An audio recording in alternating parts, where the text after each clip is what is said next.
Dahil naman sa sunod-sunod na kawalan ng pasok, SEM break ng mga estudyante sa Mangaldan National High School, posibleng kansilahin. Sundan sa report.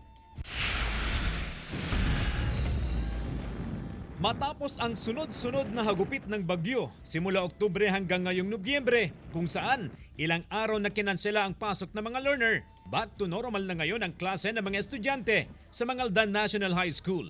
95% ang attendance ng kabuuang 7,910 na junior high at senior high students ng paaralan ngayong araw. Ayon sa pamunuan ng paaralan, 6 na araw na sinuspindi ang klase ng mga estudyante noong Oktubre dahil sa mga bagyo. 2 araw naman na walang pasok ngayong buwan. Kung tutuusin, malaki ang nawala sa mahigit 200 na bilang ng school days na kailangan bunuin ng mga estudyante. Nakatagda sa November 25 hanggang 29 ang SEM break ng mga estudyante. Pero plano raw itong kanselahin para mapunan ang nawalang araw ng pasok ng mga estudyante.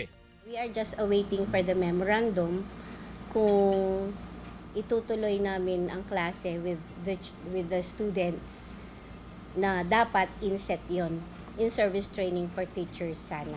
Pabor naman ang pamunuan ng Supreme Secondary Learner Government ng Manghay sa plano.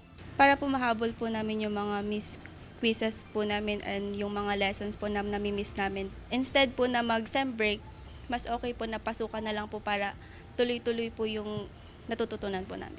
Maliban sa kanselasyon ng SEM break, posible rin na magpatupad ng Saturday classes. Pero tiniyak ng pamunuan ng paaralan na hindi maaapektuhan ang holiday break ng mga estudyante na mag-uumpisa sa December 21 at magtatapos sa January 1. Kasama si Henry Duminsil, CJ Torida, One North, Central Luzon.